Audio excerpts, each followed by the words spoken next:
Բարև Հունիսի 7-ին կայանալիք համապետական խորհրդարանական ընտրությունների նախաշեմին Հայաստանը հայտնվել է մի կետում, երբ օր-օրի ավելի են սաստկանում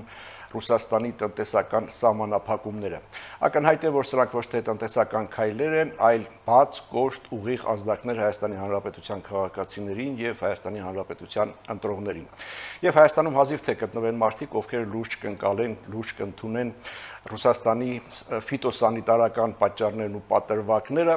ակնհայտ է, որ այս երկրում ֆիտոսանիտարիան շատ ակտիվ սկսում է աշխատել այն ժամանակ, երբ Ռուսաստանը ինչ-որ բանից դժգոհ է, իսկ Մոսկվան Հայաստանից դժգոհելու պատճառ ունի, այստեղ փորձում են ընտրությունների միջոցով ձևավորել սեփական իշխանությունը առանց հաշվի նստելու Ռուսաստանի շահերի հետ։ Բայց այս տնտեսական քայլերին զուգընթաց բավական հետաքրքիր զարգացումներ են տեղի ունենում։ Նախորդին հայտնի դարձավ, որ հեռախոսազրույց է տեղի ունեցել Հայաստանի վարչապետի եւ Թուրքիայի նախագահի միջև եւ դա հաջորդել է Կարսում հայ գործարարների հանդիպում քննարկմանը։ Այստեղ հարց է առաջանում, թե ինչ է կատարվում, արդյոք Հայաստանը եւ Թուրքիան արագացնում են տարածաշրջանային խաղը, շրջանցելով Ռուսաստանի դիմադրությունը։ Բայց սա դեռ ամբողջը չէ, եւս մեկ հետաքրքիր հեռախոսազրույց, այս անգամ արդեն Հայաստանի վարչապետ եւ Ուրսուլա ֆոն դեր Լայն, այս դեպքում էլ բնականաբար խոսքը Եվրամիության աջակցության մասին է եւ ֆինանսական եւ շուկաների առումով։ Մի խոսքով, մինչ մենք այստեղ քննարկում ենք Ռուսաստանի տնտեսական քայլերի վնասները, մինչ Հայաստանի իշխանությունները փորձում են արագորեն դիվերսիֆիկացնել Հայաստանից արտահանվող ապրանքների շուկաները, Արևմուտքը, Միացյալ Նահանգները պարզ բաց տեքստով խոսում են Հայաստանի ընտրություններին Ռուսաստանի ուղիղ միջամտության մասին։ Ուր է մեզ տանում այս մեծ խաղը, ինչ կարելի է սպասել մեզ այս մեծ խաղում, ինչ են պատրաստվում անել Եվրամիությունը, Արևմուտքը ընդհանրապես, տարածաշրջանային երկրները, ինչ է ծրագրում Մոսկվան, ինչ կարելի է սպասել հունիսի 7-ին եւ որ ոչ պակաս կարեւոր է հունիսի 7-ից հետո։ Ահա այս բարդ եւ անկյունակարային հարցերի պատասխանը փորձելու ենք գտնել առաջիկա 30 րոպեների ընթացքում։ Սա ազատ զրույցն է Free News-ի եթերում, որտեղ համադրվում են փաստերը, կարծիքները, գնահատականները եւ կանխատեսումները։ Զրուցակիցս Հայկական խորհրդի նախագահ Արեգ Քոչինյանն է, բարև ձեզ։ Բարև ձեզ։ Ռուսաստանում կարծես թե հայկական արտադրության էլ ապրանք չմնաց, հա, որ չսահմանափակվի։ Ես կարծում եմ, որ դիտավորությամբ էլ տենց առանձին անուններով են տալիս, որ ավելի հնչեղ լինի, sense ավելի տպավորիչ լինի, գիտեք։ Այսինքն սմբուկը շատ տպավորիչ է։ Դե երբ որ օրինակ ամեն օր մի 5 անուն ապրանք ասեն, ոչ թե ի սկզբանե օրինակ ասեն մրգեր, պտուղներ, բանջարեղեն, այլ օրական մի 5 հատ մրգի անուն տան, 5 հատ պտուղի, 5 հատ բանջարեղենի։ Նախ ասում են կորիզավոր մրգեր, հետո բացում են։ Կեցեք, հետո հատապտուղներ, հետո հատապտուղների որ տեսակը, տենց կամած օրվա հետ ասելիք ունենան։ Հա, բայց խնդիր գտնել, ասենք, խաղողի մեջ, երբ որ խաղողը դեռ չի հասել, այսինքն խնդիրներն ավելի շուտ են հասնում եւ հասունանում, քան թե միրգը կարող է հասնել եւ պատրաստել արտահանման։ Դասական հեղինակ կա, ասում է, ումом Россию не понять, խելքով Ռուսաստանը հասկանալ հնարավոր չէ։ Բայց պիտի փորձենք հասկանալ ինչ է ուզում անել։ Չէ, գիտեք, շատ ակնհայտ է ինչ է ուզում անել։ Ուրեմն հետեւյալ իրավիճակն է իր տեղի օգտագործվող գործիքները, այն 3 կուսակցությունները եւ դրանց մանրադրամները բացարձակապես տապալել են ամեն ինչ։ Այսինքն տեսականորեն կար պլան մաքսիմում, կար պլան մինիմում։ Պլան մաքսիմում ուղղակի իշխանություն վերստելներ, պլան մինիմումը գոնե 1/3 ապահովելներ խորհրդանում, որպեսզի ուրեմն 2/3 չլինի եւ որպեսզի հնարավոր չլինի նոր սահմանադրություն ընդունել։ Հիմա վերջին ուրեմն սոցիալական հարցումների արդյունքները երբ որ հրապարակվեցին, պարզ է դառնում, որ կա հնարավորություն, որ իշխանությունը կարող է ապահովել 2/3 խորհրդանում։ Իսկ նրանք տապալեցին նույնիսկ պլան մինիմումը։ Եվ հիմա ինչ է տեղի ունենում։ Ռուսաստանը արդեն ոչ թե այդ գործիքներ, Ռուսաստանը տեսնելով, որ այդ մարդկանցից ոչ մի քյար չկա, ոչ մի բան չեն կարողանում անել, ինքն է սկսել մասնակցել նախընտրական գործընթացին Հայաստանում։ Այնինչ որ այստեղի կուսակցությունները ասում էին, հիմա նույն նարատիվները Ռուսաստանում։ Գեցեք, այսինքն ոնց որ տերը տեսելա, որ չի ստացվում ուտները, ինքն է մտել խաղի մեջ։ Իսկն այսօր փաստացի կա ուրեմն Հայաստանում նախընտրական այդ ցուցակները, որոնցից մեկը Ռուսաստանն է, որտեղ Ռուսաստանը հիմա իր անպահոմանն է, ոնց որ ինքը մասնակցի Հայաստանի ընտրություններին։ Եվ այս բոլոր գործողությունները, հայտարարությունները, նամակները եւ այլն ունեն մենակ մեկ նպատակ՝ ազդել Հայաստանում ընտրողի վարքի վրա, հնարավորինս քչացնել ուրեմն ձայները եւ հնարավորինս ավելացնել իրենց ձայները։ այդ ձեր ասածում ինչ հաջողություններ ունի, ինչ է ցույց տալիս, ասենք ձեր տպավորությամբ ազդություն ունի ընտրողների վրա։ Դե իրանք երկու սխալ արեցին իրականում։ Մեկը իրանք այս ամեն ինչը շատ ուշ սկսեցին եւ մինչեւ ընտրություններ ընտրողը իր վրա այդ սոցիալական, ֆինանսական, տնտեսական բեռը չի զգալու, որովհետեւ դա լուրջ արդյունք կարողանար տալ։ Եվ երկրորդը հակառակը, ես կարծեմ հասարակության մեջ ինչ-որ մոբիլիզացիոն բան սկսվեց, որ երբ որ այս չքողարկված, այս անթակույց ագրեսիան տեղի ունեցավ Հայաստանի դեմ, ընդ որում ոչինչով չպայմանավորված, որովհետև Հայաստանի իշխանությունները թե դուք նայեք, ոչ մի բանի չեն արձագանքում։ Ոչ մի մեղադրանքի, ոչ մի հայոյանքի, ոչ մի անեծքի, ոչ մի արձագանքում են, բայց ավելի զուսպ, կոռեկտ, ասենք վարչապետն արձագանքում է, ասում է սա հակառակ մարդկանց տրամադրում է ԵԱՏՄ-ի դեմ Ռուսաստանից եւ այլն։ Չէ, նկատում եմ այդ հոխորտանքներին, մեղադրանքներին, այդ անեծքներին, իրանց եթերով հնչող այդ խայտարակությանը որևէ կերպ Հայաստանը չի արձագանքում։ Այսինքն Հայաստանը իրան պահում շատ կոռեկտ, Ռուսաստանը գնալով ավելի ագրեսիվ է դրանից դառնում։ Եվ դա Հայաստանի հասարակության մեջ առաջացրել է հակառակ տենդենսը, առաջացրել է որոշակի մոբիլիզացիա։ Ես տեսնում եմ մեր հայրենակիցները փառք իրենց ուղղակի, մեր առևտրական ուրեմն հայրենակիցները վիդեոներ էր ուրեմն համացանցում, մի մեծահասակ մարդեր ասում էր ավելի լավ է կես փորսոված լինենք, բայց մեր երկիրը պահենք։ Մեկ այլ առևտրական ծաղիկի կարծես թե բիզնեսով էր զբաղվում, ասում էր ծաղիկն է թանկ թե հայրենիքը։ Գիտեք, ես նույնիսկ մեկ բան էի անում, ասես ապշում էի, որտեվ մտավախություններ ունեի, էլի, վերջը մարդկանց գումարն է, մարդկանց ապրուստի միջոցն է, մարդիկ կարան դրանից դժգոհեն, բողոքեն, բորբոքվեն, բաներ են, բայց մարդիկ այնքան բարձր գիտակցության մակարդակ են հիմա ցուցաբերում։ Եվ ասում եմ, հոգիս փառավորվում էր, որ այդ մարդկանց այդ խոսալը տեսնում էի։ Իսկ Հայաստանը այդքան կարողություն ունի դիվերսիֆիկացնել, արագ կամ փոխհատուցել եւ այլն։ Իրականում շատ կարևոր խոսակցություն։ Հիմա տեսեք, մի քանի հատ բան կա, նախապայման կա, որպեսզի մենք այս խոսակցությունը կարողանանք լուրջ անել։ Առաջին նախապայմանը դա մեր անմիջական հարևանությունն է եւ կոմունիկացիաների նկատմամբ մեր մուտքն է։ Հիմա կարճաժամկետ լուծումը տեսականորեն կարող է լինել երկաթգծով Վրաստանի հետ կապ եւ այնտեղ այդ ախալքալակ Կարս երկաթգծով Թուրքիայի հետ կապ ու Թուրքիայի երկաթգծային համակարգվել արդեն դեպի Եվրոպական միություն։ Սա կարճաժամկետ ամենահեշտ կազմակերպող օրերի ընթացքում սա կարելի է կազմակերպել։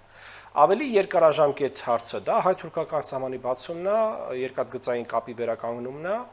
եւ սա այլընտրանք չունի։ Եթե մենք ռեալ եւ լուրջ ուզում ենք խոսենք արևմուտքի հետ մեր հարաբերությունները խորացնելու, տնտեսական կապերը ձևավորելու, սա այլընտրանք չունի։ Աշխարհագրորեն պետք է Ռուսաստանի դիմադրությունը հաղթահարել երկաթգծային։ Իհարկե, ճիշտ եք, ճիշտ եք։ Եվ դրա համար օրինակ համար երբ որ վարչապետը դրույթների ժամանակ արդեն երկու հատ հայտարարություններ արեց, ասաց, որ մենք կառուցելու ենք Երասխ Սարդարակը եւ ավելի ուշ նաեւ հայտարարեց, որ հյուսիսային ճանապարհներ ենք կառուցելու։ Գիտեք, այդ երկու կտորը ռուսական կոնցեսիայի պայմաններում կառուցել հնարավոր չի։ Հնարավոր չի։ Դա նշանակում է, որ արդեն իսկ որոշակի, գիտեք, այսպես նախնական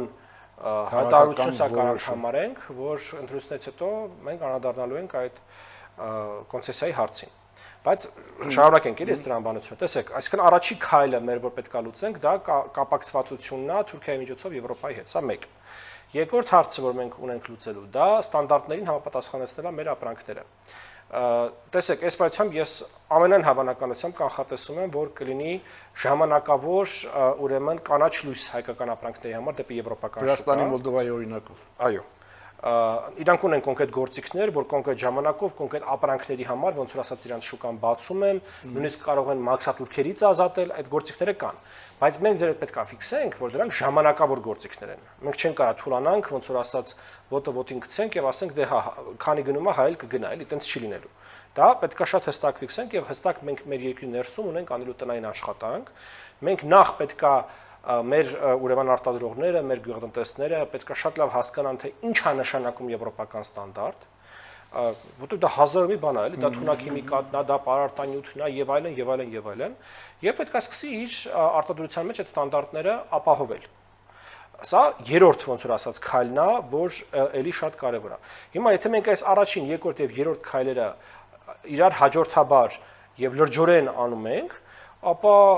այո, Հայաստանի համար արտաքին տնտեսական կապերի ներկրման, արտահանման, դիվերսիֆիկացիան ամբողջապես իրատեսական հարց է։ Այնինչ դուք ասում եք երկարաժամկետ ես ասացի եւ կարճաժամկետ եւ երկարաժամկետ բան, որտեղ կարճաժամկետը դա այսօրվա դրությամբ Երևան, Ախալքալակ, Կարս երկաթգծով Եվրոպա տանելն է այդ ժամանակավոր գործիքի կիրառմամբ, որ մեր համար սահմանները բացվում են։ Ես այդ կարճաժամկետ իրավիճակային լուծումն էի ուզում մի փոքր բացենք, արդյոք արդեն դրա լուծումները գտնվել են, դրա լուծումները կան, ես այս ձևակերպեցի։ Չէ, արդեն հողի վրա գործնականում վարչապետը հայտարարում է, որ արդեն որոշակի ապրանքներ դուրս են եկել հանրապետությունից, Ես կարծում եմ, որ Եվրամիության ուղղությամբ առաջիկա մի քանի օրվա ընթացքում մենք կտեսնենք Եվրոպական միության կողմից այդ որոշման կայացումը մեզ այդ ժամանակավոր ռեժիմը տրամադրելու։ Մենք արդեն լսեցինք մեր վրացի գործընկերներին, որ իրանք պատրաստ են ապահովել Հայաստանի մուտքը ուրեմն Ախալքալակ Կարս երկաթգծով կապին։ Մենք նաև Թուրքիայից ստորագրել ենք պայմանագիր, որով որ ուղիղ առևտրի հնարավորություն կա, այսինքն մեր տրանսպորտյորը կարա Թուրքիայով ապրանք տեղափոխի, հա։ Եվ այս բոլորը միասին արդեն իսկ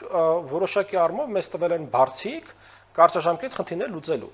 Բայց ես նորից ու նորից ուզում եմ կրկնել, որ սա կարճաժամկետ լուծում է։ Մենք պետքա շատ լուրջ վերաբերվենք այս հարցին եւ շատ լուրջ վերաբերվենք այս չափանիշներ եւ կոմունիկացիաներ հասկանալի։ Իսկ այդ ամենը հաշվի առնելու դեպքում էլի հերանեկարում կարող է Եվրամիությունը փոխարինել ռուսական շուկային Հայաստանի համար։ Ես ես ասեմ ավելին, Եվրոպական միությունը շատ ավելի վճարունակ շուկա է, եւ ես ասեմ եւս ավելին, շատ հավանական է, որ ռուսական տնտեսությունը մինչեւ այս տարվա վերջ դիֆոլթով ավարտվի, որտեղ իրանք առաջին երամսյակի ընթացքում արդեն ավելի մեծ դեֆիցիտ ունեն բյուջեի, քան տարվա համար էին նախատեսել։ Եվ բոլոր ցուցանիշներով Ռուսաստանի տնտեսությունը շատ լուրջ խնդիրներ են սպասում։ Իսկ գիտեք ինչ, եթե մենք հիմա ոչինչ չենք փոխում, այսինքն հանձնվում ենք, ասում ենք, սա ձեր ասածն է, բան, մի քանի ամիս հետո Ռուսաստանը կարող է ուղղակի ի վիճակի չլինի մեր ապրանքները առնել։ Իսկ չլինեն այս խնդիրները, որոնք որ հիմա իրանք ձևակերպում են, բայց վճարունակ չլինի իրանք բնակչությունը, իրանք շուկան վճարունակ չլինի ապրանք առնելու համար, հասկանում եք։ Մենք խոսում ենք հայկական ապրանքների սահմանափակումների մասին, իսկ ինչ կլինի, եթե բանը հասնի գազին։ Գազի գնի թանկացում կամ դադարեցում եւ այլն։ Դադարեցումը ես կարծում եմ անիրատեսական խոսակցություն է, որովհետեւ տենց նախադեպ ճիշտ ասած ոնց որ թե չկա։ Նույնիսկ այս Եվրոպայի հետ, այս Մոլդովայի հետ, այս բոլոր հակամարտությունները, խնդիրները որ կան, որևէ տեղ գազի մատակարարման դադարեցում տեղի չի ունեցել, տեղի ունեցել այո գնի աճ։ Բայց տեսեք, sense մի հատ հարց կա։ Մենք ունենք, այո, ռուսները մեր հետ պայմանագիր ունեն եւ որի դեանոնսացման վտանգի մասին մեզ զգուշացրել են։ Այդ պայմանագրով է ընկինը, որը որ սահմանված է։ Բայց եթե ռուսները պայմանագիր են դեանոնսացնում, դրանով իրանք մեզ իրավունք են տալիս, որ մենք էլ պայմանագիր դեանոնսացնենք, իսկ մենք ունենք մի հատ ղազագիր ստորագրած ռուսների հետ ըստ էության, ես ներողություն եմ խնդրում այդ բառի համար, բայց այդ պայմանագիրը իրոք ղազագիր է, որով մեր ամբողջ ենթակառուցվածքը մենք անհատույց տվել ենք Գազպրոմին, եւ նաեւ մեր վրա պարտավորություն ենք վերցրել Գազպրոմի համար մրցակցային որևէ բան չստեղծել, հա, հնարավորություն չստեղծել։ Այսինքն մենաշնոր ենք տվել Գազպրոմին։ Հիմա եթե իրանք դեանոնսացնում են գազի գնի պայմանագիրը, մենք էլ պետքա դեանոնսացնենք այդ պայմանագիրը եւ սկսենք շատ ակտիվորեն փնտրել այլընտրանքներ։ Հիմա տեսականորեն որոնք են այդ այլընտրանքները։ Դա ուրեմն Իրանից գազի ներկրումն է, այո, Իրանը ունի սեփական խնդիրներ իր հարավային շրջանների ցուսային շրջաններ գազի տեղափոխելու, բայց այդտեղ մի հետաքրքիր խոսակցություն կարա լինի թուրքմենական գազի swap-ով մեզ փոխանցելը։ Երբ որ թուրքմենական կողմը օրինակի համար Իրանի տարածքով Ադրբեջանի հետ գազային ենթակառուցվածքներ ունի, պատկացեք թուրքմենական կողմը swap-ով Իրանով մեզ ուղիղ կամ Իրանով եւ Ադրբեջանով մեզ գազա մատակարարում։ Ընդ որում սա մի բան եմ ես ասում, որ 90-ականներին ըստ էության եղել է, հա։ Այստեղ միակ խնդիրը այն է, որ այդ խողովակներն էլ Ռուսաստանի սեփականություն են կարծեմ թե Իրանի տարածքով նկատի ունենք։ Չէ, Հայաստանի տարածքով։ Հա, դա հենց բայց նորին ինչ ասեցի, ասի եթե իրանք են պայմանագիր են դեանոնսացնում, մենք էս այն դեանոնսացնում ենք, ինքը չի լինել Ռուսաստանի սեփականությունը։ Որտեղ ինքը Ռուսաստանի սեփականությունն էր այն պայմանով, որ այդ գինն էր, հա։ Հիմա սա մի տարբերակ։ Երկրորդ տարբերակը, տեսեք, դու գիտեք, որ Եվրոպական միությունը Ադրբեջանից գազ է գնում։ Հիմա ուրեմն եթե մենք էլեկտրաէներգիայի գծերով այդ էլեկտրահաղորդիչ գծերով միանում ենք Թուրքիային եւ թուրքական բաշխիչ ցանցերին, իսկ Թուրքիան իր հերթին միացած է Եվրոպական միությանը, մենք այնտեղ բարտերի հնարավորություն ենք ունենում, որ մենք արևային էներգիայով մաքուր հոսանք արտադրենք եւ տանք Թուրքիայի միջոցով նաեւ Եվրոպային, Եվրոպան իր արդեն գնաց գազից դրա ոնց որ մենք իրանցիների հետ ենք ճանում, իրանք մեզ գազ են տալի, մենք իրանց մաքուր հոսանք ենք տալի։ Փոխանակում, բարտեր։ Այդ նույն բանը մենք կարող ենք անենք եվրոպացիների հետ։ Սա երկրորդ տարբերակ էսպես ասած։ Այսինքն ինչ որ տարբերակներ մենք կգտնենք։ Նորից եմ կրկնում, գազը անջատելու տարբերակ ես խիստ անհավանական եմ համարում, բայց դրան զուգահեռ այո, գազի թանկացման տարբերակ ես տեսնում, բայց այդտեղ մենք պետք է հստակ պլանավորենք մեր գործողությունները, որոնք են լինելու։ Իսկ ինչ կարելի ասել ռուսական տնտեսական սահմանափակումների մասին Հայաստանի ընդդիմության արձագանքներից։ Դե հրճված են մարդիկ։ Դե ասում են Հայաստանը այդքան փող չունի, որ կոմպենսացնի, Հայաստանը այդքան հնարավորություն չունի, սա նշանակում է Հայաստանի գյուղատնտեսության կործանում, վախճան, հանուն թուրքական գյուղատնտեսական ապրանքների։ Իսկ չեն ասում, որ իրանք իրանց ոտին են գցես գործը, դրա համար այս ամեն ինչը տեղի ունենում, որ ռուսները եկել են իրանց են ստեփրկում։ Դա չեն ասում։ Դե չասում։ Դե ճիշտ կանեն դա էլ ասեին էլի։ Եվրոպական միության աջակցությունը ինչպեսին կլինի, մենք արդեն գիտենք, որ արտգործ նախարար Կոս հեռախոսազրույցը եղել է Հայաստանի վարչապետ Ուրսուլա ֆոն դեր Լայն եւ այլն, այսինքն կոնկրետ շուկաների եւ ֆինանսների մասով պատրաստակամություն ունի Եվրոպան։ Դե դա օրվա ընթացքում པարզ կդառնա, ես նույնիսկ իմ կանխատեսումը մնում է այն, որ մեր նկատմամբ կկիրառվի նույն գործիքը, որը ժամանակին կիրառվել է Մոլդովայի եւ Վրաստանի նկատմամբ եւ մեր արտահանումների համար, կոնկրետ ապրանքների համար եւ կոնկրետ ժամկետով եվրոպական շուկան կբացվի։ Այս միջոցին բավական հետաքրքիր է նաև Միացյալ Նահանգների պետքարտուղարի բաց հրապարակայինի հայտարարությունը, որ ռուսները ինչպես էր տեքստով առանձնապես երջանիկ չեն, թե առավելապես ուրախ չեն, որ Հայաստանում գործող իշխանությունը վարչապետը վերընտրվի, ինչու անհրաժեշտություն առաջացավ բաց տեքստով նման հայտարարություն անել։ Գիտեք, երբ որ օրինակի համար Հայաստանում մենք այլ գործընկերներ խոսում են նրա մասին, որ ռուսները ուղիղ մասնակցում են մեր ընտրություններին, որ հիբրիդային հարվածներ են հասցնում, որ ամեն տեղեկատվական եւ այլ գործիքներով փորձում են միջամտել Հայաստանի ընտրություններին, ինչ որ տենց կեղծ իմ կարծիքով փորձագետներ եւ կեղծ քաղաքասարակության ներկայացուցիչներ կան Հայաստանում, որոնք որ Քամահարանքով են վերաբերվում այդ խոսակցությանը, ձեռ են առնում այդ խոսակցությանը, հիբրիդ, բան sense բաներ են խոսում, ուր այդ հիբրիդը խիչ ենք տեսնում։ Հիմա գործընկերներ, Ամերիկայի Միացյալ Նահանգները, Եվրոպական միությունը խոսում են նույն բանը եւ ասում են նույն բանը, ինչ որ ասում ենք մենք։ Էլ ով պետք, ինչ պետք է այս աշխարհերեսին ասվի, որ դուք հասկանաք, որ դա իսկապես տեղի է ունենում։ Մենք էլ չենք խոսում այն երրորդ ուրեմն կողմ հանդիսացող լրատվականների միջազգային խոշոր լրատվական գործակալությունների արած բացահայտումների մասին։ Իսկ կոնկրետ ինչի Միացյալ Նահանգները դրա մասին խոսեցին, որովհետև Միացյալ Նահանգները շատ դրամատիկ կերպով զարգացնում են իրենց հարաբերությունները Հայաստանի հետ։ Ես ուզում եմ մենք նկատենք, որ վերջին 2 տարվա ընթացքում մենք սկսել ենք ռազմավարական երկխոսությունից ընդամենը, հետո ստորագրել ենք ռազմավարական գործընկերություն, հետո ստորագրել ենք 3 հատ հռչակագիր իրար հետ, հետո հունվարին ստորագրել ենք TRIP իմպլեմենտացիայի գործընթացի այդ աշտանքային ծրագիրը, հիմա մայիսին ստորագրեցինք արդեն համապարփակ ռազմավարական գործընկերություն եւ եւս 2 փաստաթուղթ։ Ուրեմն ես չեմ հիշում որևէ պետություն, որի հետ Միացյալ Նահանգները 2 տարվա ընթացքում 3 մակարդակ բարձրացնի իր հարաբերությունները։ Գիտեք, ըստ ԱՄՆ օրենսդրության հաջորդ մակարդակը որն է։ Արդեն MNN-ն է, Major Non-NATO Ally-ն է, հիմնական ոչ նատոյական դաշնակիցն է։ Այսինքն սա մենք հասել ենք գործընկերության ամենաբարձր մակարդակին։ Հաջորդը արդեն դաշնակցային հարաբերություններն են, ֆորմալ դաշնակցային հարաբերություններն են։ Հիմա եթե մենք այս ամեն ինչը իմպլեմենտացնենք եւ մենք մտածենք հաջորդ քայլի մասին, դա արդեն դաշնակցային հարաբերություններ են Միացյալ Նահանգների հետ։ Ես ուզում եմ նույնիսկ հիշեցնել, մենք սկսել ենք երկխոսությունից եւ 2 տարվա ընթացքում հասել ենք ստեղ։ Ընդ որում 2 ծայրահեղ տարբեր ադմինիստրացիաների հետ, որոնք համարյա աշխարհերեսին ոչ մի հարցի շուրջ ընդհանուր տեսակետ չունեն, ամեն ինչի մասին ունեն տարբեր տեսակետներ։ Բայց արի ուտես, որ այս հարցը ուրեմն կա, եւ սա ինչ է նշանակում։ Սա նշանակում է, որ Հայաստանի հետ հարաբերությունների զարգացումը Միացյալ Նահանգների համար այլևս ադմինիստրացիայի հարց չի, դա ռազմավարական երկարաժամկետ գործընթաց է։ Եվ այդ հայտարարությունը պետք է կապել հենց այդ գործընթացի հետ։ Ռուսաստանն էլ Արևմուտքին է մեղադրում, Եվրամիությանը, չգիտեմ, Միացյալ Նահանգներին, Հայաստանին ասում է սխալ ճանապարհով ես գնում, այսօր Սախարովան ակետից փակետի փոխարեն, չգիտեմ, փորձում է Հայաստանը գետ գնալ, չգիտեմ ինչ։ Հետո աչքովս ընկավ այսպեսի մի հայտարարություն, որ Եվրամիությունը փորձում է դուրս մղել տարածաշրջանից, թե Հայաստանից ռուս ուղղափառ եկեղեցուն եւ այլն, ինչի մասին է։ Վերջից սկսենք, ուրեմն գիտեք,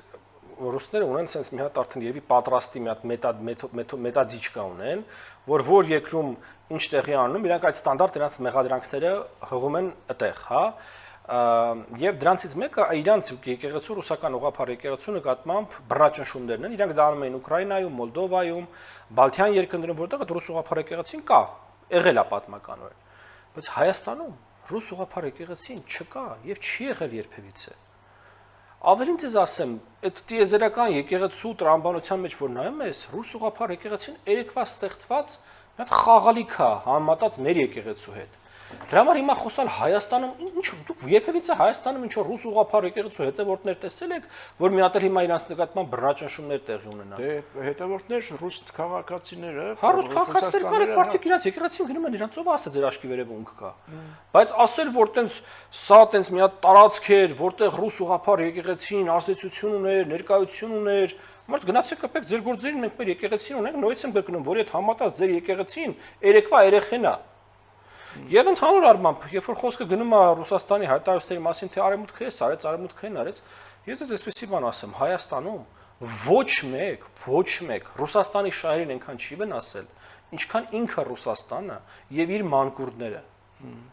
Ոչ մեկ միլիարդներ ծախսեր արևմուտքը Ռուսաստանի իմիջը Հայաստանում վնասելու քանդելու համար չէր կարողանալու այնպես վնասել եւ այնպես քանդել, ինչքան դա արեց Ռուսաստանը վերջին 4-5 տարիների ընթացքում։ Տարածաշրջանային երկրների մասին խոսեցինք, բայց մի այսպիսի հարց էլ տարածաշրջանային երկրների դիրքորոշումը այս պահին համընկնում է մեր շահերի հետ։ Ես նկատի ունեմ եւ Թուրքիայի գործողությունները, այս սահմանի հարցով բանակցություններ, նախորդին Հայաստանի վարչապետ Էրդողան հեռախոսազրույց, նախորդին նորից Հայաստանի տարածքային կառավարման նախարարի մասնակցությունը Թբիլիսի, Բաքու, Կարս այդ երկաթգծի գծի բացմանը եւ այլն եւ այլն։ Տեսեք, մեր հարևանությամբ կա 4 երկիր, այդ 4 երկրներից յուրաքանչյուրի հետ կան թեմաներ, որտեղ մեր շահերը համընկնում են, կան թեմաներ, որտեղ այդ շահերը չեն համընկնում։ Օրինակ Վրաստանի հետ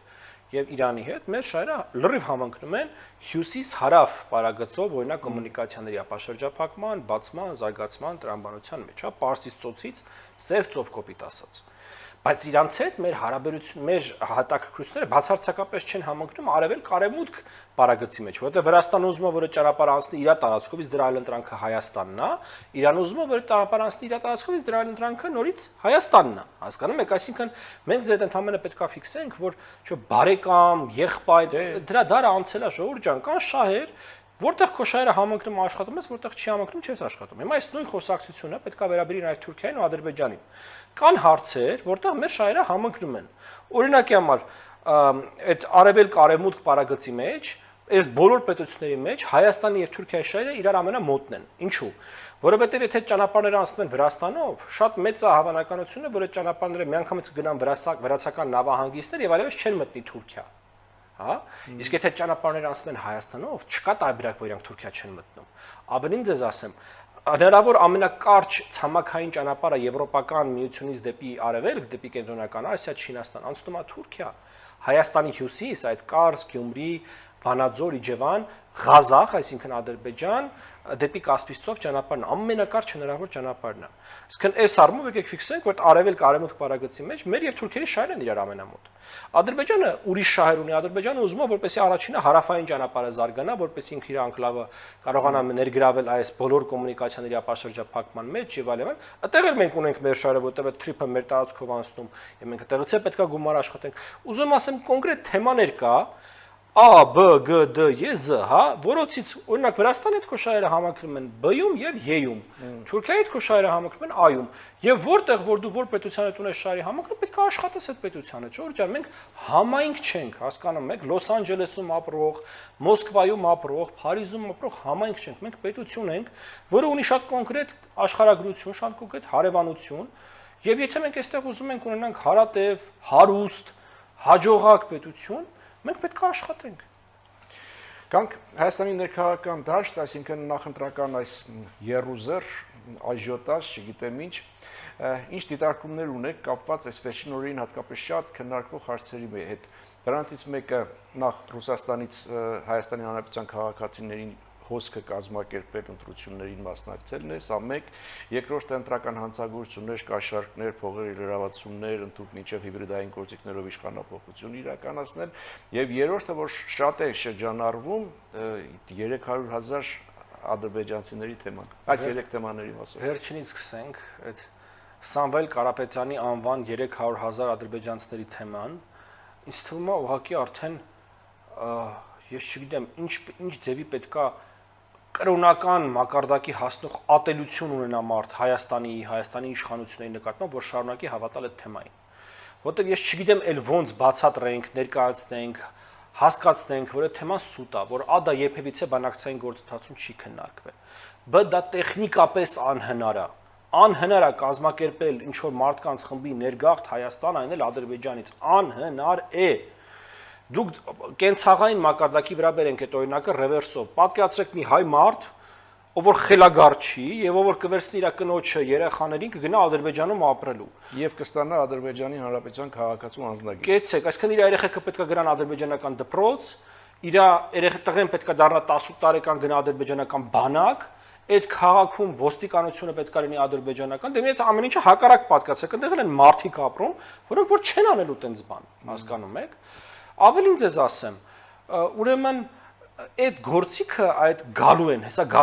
գալու են։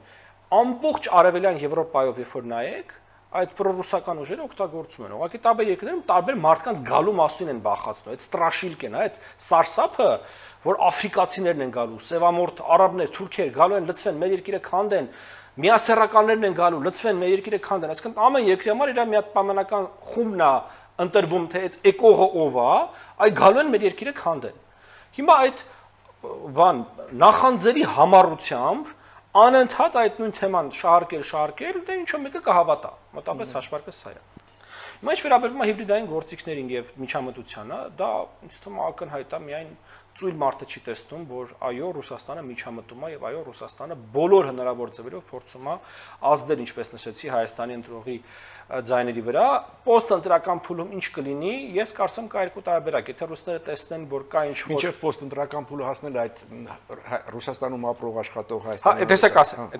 առաջի հարցն է, դեռ հեսա գա։ Ուրեմն post-ընտրական փուլում եթե ռուսները տեսնեն, որ շատ սահմանային իրավիճակ է, այսինքն 1-2-3% ձայնի տարբերությամբ է ձևավորվում իշխանությունը, ես կարծում իրանք կգեներացնեն որոշակի post-ընտրական գործընթացներ եւ կփորձեն հասնել այդ արդյունքների վերանայմանը։ Եթե տեսնեն, որ տարբերությունը այնքան է, որ այնտեղ ուղղակի լուրջ չի այդ խոսակցությունը, ես կարծում եմ հենց ռուսներով էլ ամեն ինչ կավարտվի։ Հիմա վերջապես ձեր առաջին հարցը, ուրեմն գիտեք, տեղեկությունները, այն հրապարակումները, որոնք որ մենք տեսնում ենք եւ միջազգային մամուլում եւ այլ պետությունների կողմից հրապարակված տեղեկություններում եւ մեր արտաքին հետախուզական ծառայության տեղեկություններում շարունակում են պնդել, որ նման սցենար, նման ռիսկ կա եւ այդ ռիսկը բավականին մեծ է։ Ընդհանուր առմամբ մի քանի օր մնաց մինչև ընտրություններ, մենք պետք է շատ լուրջ մոնիթորինգ անենք քանակը Ռուսաստանից Հայաստան եկող զբոսաշրջիկների, քաղաքացիների, հա, տարբեր ձևակերպումներ։ Գնահատական կար մինչև մայիսի 1-ից մինչև 17-ը մոտավորապես 10,000-ի տարբերությունը։ Նախորդ տարվա հետ։ Նախորդ տարվա մայիսի 1-ից 17-ի։ Դա ինձ թվում է շատ բան չի, շատ մեծ թիվ չի, որպեսզի մենք խոսենք։ Հա, բայց դա մինչև մայիսի 17-ը։ Հենց այդ եմ ասում։ Այ եթե մենք հիմա օրինակ առաջիկա օրերին տեսնենք, որ օրեկան օրինակ համար 30,000 մարդ ավել է գալի, քան անցած տարի այդ նույն օրը, նշանակում է դա սկսել է իրականացվել եւ Հայաստանը պետք է շտապ ինչ-որ գործողությունների դիմի։ Այսինքն դա պետք է լինի հստակ մեր պատկան մարմինների ուշադրության կենտրոնում եւ այդ թվերը շատ հեշտ համեմատելի են, պարոն Կիրակոսյան։ Ես հուսով եմ, որ մեր համանապատասխանությունը ունի մի տարի առաջվա տվյալները այսօրվա եւ կարա համեմատի այսօրվա տվյալների հետ օրինակի համար էլի։ Ընտրակաշարքի բարքերը դե այդտեղ նորից որևէ բան ասելու չկա, այդտեղ իրավապահ համակարգը պետք է շատ աչալուրջ, շատ հետևողականորեն այդ բոլորի հետևից գնա։ Մենք պետք է պարբերաբար մարդկանց հիշեցնենք, որ եթե իրանք ընտրակաշարք են վերցնում, այդ ընտրակաշարքը իրանք քթերից են բերելու, իրանք նստելու են դրա համար, դա հանցագործություն է։ Ես հələ բարոյական կողմի մասին չեմ խոսում, հա, որ իրանք իրանց երեխեքին, իրանց ապագան են վաճառում այդ 20,000 դրամով կամ ինչքան այն մոտ, կարող ոնց որ գները բարձրացել են ընտրակաշարքների։ Ամենամեծ գնաճը դա։ Ամենամեծ գնաճը ինֆլյացիա է տեղի ունեցել։ Հետո ասում են բան չի փոխվել։ Ես ուտ իրավական եմ ասում, որ ուրեմն հարգելիներ ձեզ բռնելու են, ձեր հետևից գալու են, եթե դուք ընտրակաշարք եք վերցնում, ձեր հետևից գալու են։ Շնորհակալ եմ զրույցի համար։ Ես եմ շնորհակալ։ Հետևենք իրադարձությունների զարգացումներին, տնտեսությունը եւ քաղաքականությունը երբեք տարանջատված չեն, դրանք շատ սերտորեն փոխկապակցված են, կարելի ասել մեկը մյուսի շարունակություն են եւ այնինչ մենք հիմա ունենք, մի կողմում շուկաների փակվել եւ մյուս կողմում նոր շուկաներ եւ նոր հաղորդակցության ուղիներ բացվել, սրանք ոչ միայն վիճակագրություն են, այլև Հայաստանի ինքնիշխանության նոր սահմաններն են ուրվագծվում սրանով եւ ընտրությունը որ տեղի ունենալու հունիսի 7-ին որոշելու է ոչ միայն Հայաստանի իշխանությունը, այլև այն ճանապարհը, որով ընթանալու է Հայաստանը առաջիկա 5 եւ ավելի քան 5 տարիներին։ Սա Ազատ զրույցներ Free News-ի եթերում ես զրուցում էի հայկական խորհրդի նախագահ Արեգ Քոչինյանի հետ։ Շնորհակալություն, որ շետևում եք, լավ մնացեք, կհանդիպենք։